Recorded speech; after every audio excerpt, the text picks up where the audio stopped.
El año era 1977, y las calles de Cleveland estaban empapadas de algo más oscuro que la lluvia. Esta es la historia de un hombre que se rió en la cara de la organización criminal más peligrosa de la historia de América. Y de alguna manera siguió riendo. Un hombre que lavaba un treble verde en su solapa mientras estaba de pie entre los escombros de bombas de automóvil que deberían haberlo matado. Un hombre al que la mafia intentó asesinar no una, no dos, sino más de una docena de veces, y falló en cada ocasión. Hasta un martes por la mañana en octubre. Hasta un estacionamiento. Hasta un pequeño dispositivo oculto que cambió todo. Pero antes de llegar a esa mañana, antes de hablar de la bomba, la traición y el silencio que siguió, necesitamos retroceder. Retroceder a los muelles de Cleveland. Retroceder a un chico que no tenía nada, y decidió que el mundo le debía todo. Danny Greene nació en 1933 en Collinwood, un barrio irlandés difícil en el lado este de Cleveland, Ohio. Su madre murió cuando él tenía apenas 3 años, y su padre, incapaz de sobrellevarlo, lo entregó a su abuelo. Desde el principio, la vida le dio a Danny Greene que no importaba. Y Danny Greene miró a la vida directamente a los ojos y dijo: observame. Creció pelider, intrépido y magnético. Otros niños lo seguían. Los adultos lo notaban. Había algo en Danny que no podía ignorarse. Una energía cruda y ardiente que hacía que la gente quisiera estar a su lado o mantenerse muy lejos. Lea libros sobre guerreros celtas. Pintó su apartamento de verde. Cría genuinamente en lo más profundo de su ser, que descendía de antiguos reyes irlandeses, que estaba protegido por algo espiritual, algo que ninguna bala ni bomba podía tocar. Esa creencia absoluta y inquebrantable, definiría cada decisión que tomaría. Para cuando tenía 20 años, Danny así había abierto camino en la Asociación Internacional de Estibadores, convirtiéndose eventualmente en presidente del Local 1317 en los muelles de Cleveland. Y aquí es donde la historia es oscura. Porque Danny no solo dirigía el sindicato. Lo poseía. Malversó fondos, amenazó a miembros, y operó con el tipo de brutalidad casual que hacía que personas poderosas lo notaran. El FBI eventualmente lo alcanzó, lo investigó por corrupción, fraude, mal uso de fondos sindicales. Pero aquí está la cosa sobre Danny Greene. Incluso cuando estaba acorralado, encontraba la manera de convertir la trampa en una puerta. Enfrentando cargos graves, Danny tomó una decisión que remodelaría toda su vida. Se convirtió en informante del FBI. Proporcionaba información de manera silenciosa y cuidadosa, usando la relación para protegerse a sí mismo mientras simultáneamente construía vínculos más profundos con el mundo del crimen organizado de Cleveland. Estaba llegando en múltiples frentes de un tablero muy peligroso, y de alguna manera, mantenía el equilibrio. Porque Danny Greene no solo sobrevivía al mundo criminal. Lo estaba escalando. Para principios de la década de 1970, ese había conectado profundamente con la familia criminal de Cleveland, trabajando junto a hombres como John Nardi y asumiendo trabajos musculares, operations de préstamos usureros y, eventualmente, explosivos. Danny había desarrollado una fascinación, casi un amor, por las bombas. Aprendió cómo funcionaban. Aprendió cómo construirlas. Y usó ese conocimiento con una precisión aterradora contra sus enemigos. Lo que distinguía a Danny Greene de cada otro criminal de nivel callejero que intentaba abrirse camino hacia arriba no era solo su violencia. Era su teatralidad. Vestía de verde constantemente, camisas verdes, coches verdes, un símbolo de joya de treble verde que ponía en todo. Daba entrevistas. Provocaba a sus enemigos públicamente. Cuando la mafia enviaba hombres a matarlo, él salía de los escombros, así sacudía el polvo, y prácticamente los desafiaba a intentarlo de nuevo. Hay una historia, y esta es absolutamente cierta, donde colocaron una bomba en el edificio de apartamentos de Danny. La explosión destrozó la estructura. Los vecinos fueron lanzados de sus camas. Y Danny Greene salió del humo con apenas un rasguño, así volvió hacia la multitud que así había reunido, y supuestamente dijo: no pueden matarme. Soy irlandés. Pueden imaginar ser el hombre que plantó esa bomba? Pueden imaginar la mera su jefe y explicar que Danny Greene seguía vivo y sonriendo? La mafia intentó matarlo con tiradores. Falló. Intentaron bombas de coche. Fallaron. Intentaron emboscadas, explosivos plantados, contrataron profesionales. Fallaron. Danny parecía existir fuera de las reglas normales de la mortalidad. Y con cada intento fallido su leyenda crecía, no solo en las calles de Cleveland, sino dentro de la propia mafia, donde el miedo y el respeto son la misma moneda. Para mediados de la década de 1970, Danny Greene se había convertido en algo verdaderamente inusual.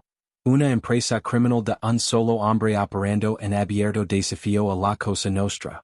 Estaba bombardeando a rivals. Hacía alianzas y las rompía. Vivía en una modesta casa pintada de verde en Lyndhurst, un suburbio de Cleveland, atendiendo su jardín por las mañanas como un hombre ordinario, y ordenando violencia por las tardes como un señor de la guerra. Los jefes de la mafia en Cleveland, y sus connections en Nueva York, ya no estaban simplemente molestos con Danny Greene. Estaban humiliados. Cada intento de asesinato fallido era un mensaje para todo el inframundo. Este irlandés lunático no puede ser detenido. Y entonces dejarán de enviar aficionados. Comenzarán a planear algo más cuidadoso. Más paciente. Algo que requeriría al hombre correcto, el momento correcto, y una bomba oculta exactamente en el lugar correcto. En octubre de 1977, ese plan finalmente estaba listo. Pero lo que sucedió en ese estacionamiento, y quien estaba realmente detrás de la orden, reveló una red de traición tan profunda, que eventualmente derribaría a toda una familia criminal. ¿Qué harías si descubrieras que la persona en quien más confiabas fue quien finalmente llevó a tus enemigos a tu puerta? La respuesta a esa pregunta está por llegar. ¿Y cambiará todo lo que crees saber sobre la última mañana de Danny Greene? El otoño de 1977 se había asentado sobre Cleveland como un siderio frío y gris. Las hojas cambiaban de color, el viento era cortante, y en algún lugar de los cuartos traseros de la familia criminal de Cleveland, se había puesto en marcha un plan que incluso los jefes de la mafia más experimentados creen que finalmente, terminaría con el problema de Danny Greene. Raymond Ferrito, el fabricante de bombas que tan pacientemente, tan metódicamente había planeado la última mañana de Danny Greene, había sido visto. No por un policía. No por un agente del FBI apostado en el estacionamiento. Por una persona ordinaria. Un testigo que notó a un hombre comportándose de manera extraña cerca de los coches en ese lot de Lyndhurst antes de la explosión. La descripción era vaga al principio. Pero era suficiente. Suficiente para jalar un hilo. Y cuando jalas un hilo de un suéter tan viejo y enredado como la mafia de Cleveland, todo así deshace en tus manos. Las fuerzas del orden habían estado rodeando el mundo de Danny Greene durante años. El FBI, la policía local, los fiscales federales, todos entendían que Danny existía en la intersección de algo enorme. Sus conexiones corrían desde Cleveland hasta Youngstown hasta Nueva York. Su historia tocaba la corrupción sindical, las jerarquías del crimen organizado, las redes de informantes del FBI, y décadas de empresa criminal cuidadosamente protegida. Su muerte, en lugar de cerrar un capítulo, abrió el libro de par en par. En pocas semanas del atentado, los investigadores estaban cerrando el cerco sobre Raymond Ferrito. Y aquí es donde la historia toma el tipo de giro que el propio Danny Greene habría apreciado. Oscuro, irónico y completamente humano. Cuando Raymond Ferrito se dio cuenta de que las paredes se cerraban, cuando entendió que la evidencia en su contra se acumulaba y que las personas que lo habían contratado no lo protegerían, hizo el mismo cálculo que Danny Greene había hecho años antes, de pie frente a investigadores federales con el peso de cargos criminales presionándolo. Habló. Ferrito se convirtió en testigo del gobierno. Y lo que le dio a los fiscales no eran solo los detalles del asesinato de Danny Greene. Era un mapa de ruta. Nombres, fechas, conversaciones, órdenes. Describió cómo Ronald Carabia había coordinado el asesinato. Describio la cadena de mando que corria de regreso a través de la familia de Cleveland hasta el propio James LaCavalier. Describio reunions y llamadas telefónicas y decisions tomadas en cuartos terceros por hombres que creen ser intocables. Y de repente, la muerte de Danny Greene, un hombre, un estacionamiento, un martes por la mañana, se convirtió en la ley que desbloqueó un preciso judicial federal que sacudiría al crimen organizado americano hasta su núcleo. El caso que siguió es conocido hoy como uno de los procesamientos RICO más exitosos en la historia del FBI. La ley de organizaciones corruptas y influenciadas por el crimen organizado, RICO, había estado vigente desde 1970, pero los fiscales habían luchado para usarla efectivamente contra las estructuras en capas y aisladas de la mafia. El asesinato de Danny Greene cambió eso. La evidencia recopilada en las consecuencias de su muerte le dio a los agentes federales exactamente lo que necesitaban para vincular años de actividad criminal en un solo y devastador caso legal. James LaCavalier fue condenado. Ronald Carabia fue condenado. Raymond Ferrito, a pesar de cooperar, enfrentó su propio ajuste de cuentas. Uno por uno, los hombres que habían ordenado, planeado y celebrado la muerte de Danny Greene se encontraron en salas de tribunal, con esposas, en celdas de prisión. La familia criminal de Cleveland, ya debilitada por años de guerra interna que el propio Danny había ayudado a acelerar, colapsó. Nunca se recuperó verdaderamente. Hasta el día de hoy, Cleveland es considerada una de las ciudades con menos presencia mafiosa en América. Una sombra de lo que alguna vez fue. Y la conexión no se detuvo en Cleveland. La investigación de Danny Greene alimentó un esfuerzo nacional más amplio que ayudó a los fiscales a construir casos contra familias mafiosas en otras ciudades. Los tentáculos del caso se extendieron hasta Nueva York, hasta Youngstown, hasta el corazón mismo de la operación americana de la Cosa Nostra. Un hombre. Una explosión. Un desenredamiento que nadie en el crimen organizado había anticipado. Y menos en los hombres que creen que finalmente estaban resolviendo su problema con Danny Greene. Pero hay algo más. Algo que descansa silenciosamente bajo todas las victorias en los tribunales y las condenas criminales, y no tiene nada que ver con las fuerzas del orden o la estrategia legal. Tiene que ver con quién era realmente Danny Greene. Y lo que su vida, despejada de toda la mitología y los trebles verdes y la pose de guerrero celta realmente significó. Danny Greene creció sin nada. Lo entregaron el rechazo antes de que fuera lo suficientemente mayor para entenderlo. Se construyó a sí mismo desde cero usando los únicos materiales disponibles. Sus puños, su boca, su nervio, y una negativa casi sobrenatural a aceptar que el mundo tenía el derecho de limitarlo. ¿Era un buen hombre? No. Era responsable de la violencia, del miedo, de la destrucción. Personas sufrieron por decisiones que él tomó. Eso no puede suavizarse ni romantizarse. Pero hay algo en su historia que va más allá del crimen y el caos, algo que habla de un tipo muy específico de hambre humana. El hambre de importar. De ser visto. De caminar por un mundo que intento hacer pequeño y decar, en voz alta, con todo tu ser. Estoy aquí. No pueden borrarme.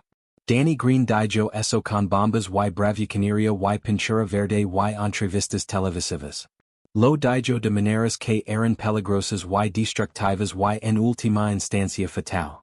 Pero lo dijo con una convicción que muy pocas personas, criminals o de otro tipo, logran convocar jamás. Y la terrible ironía es que al intentar borrarlo, la mafia lo hizo permanente. Cada intento fallido de asesinato construyó la leyenda más alto. Y incluso su muerte, especialmente su muerte, desencadenó una cadena de consecuencias tan de largo alcance que su nombre todavía se pronuncia hoy en discusión sobre el crimen organizado, sobre los procesamientos RICO, sobre la caída de la era dorada de la mafia americana. Querían silenciar a Danny Greene. En cambio, le dieron el final más ruidoso posible. Hay una tumba en Cleveland. Y es modesta, marcada simplemente. La gente todavía la visita. A veces de un trebles. Pequeñas cosas verdes colocadas por extraños que nunca conocieron al hombre pero sintieron, de alguna manera, que su historia merecía ser reconocida. Que un chico de Collinwood que se negó a desaparecer. Incluso cuando la organización criminal más poderosa del país estaba intentando que hiciera exactamente eso, Mauricia ser recordado. Raymond Ferrito murió en 2004. James LeCavalier murió en prisión en 1985. La Mafia de Cleveland se desvaneció en los libros de historia. Pero Danny Greene, el guerrero celta, el irlandés que la Mafia no pudo matar, el hombre que salía de explosions y sonría. Danny Greene se convirtió en algo que ninguno de sus enemigos logró jamás. Se convirtió en una historia que vale la pena contar. Y la próxima vez que alguien te diga que una persona no puede sacudir un sistema entero, que un ser humano turco valiente y imposible no puede caminar hacia la maquinaria del poder y lanzar una lave tan profunda que tarda décadas en extraerse. Recuerda un estacionamiento en Lyndhurst, Ohio. Recuerda un anillo celta encontrado entre los escombros. Recuerda a un hombre que miró a la organización más peligrosa de América y dijo cuatro palabras que definieron toda su vida. No pudieron matarme. Estaba equivocado al final. Pero solo por poco. Y solo una vez.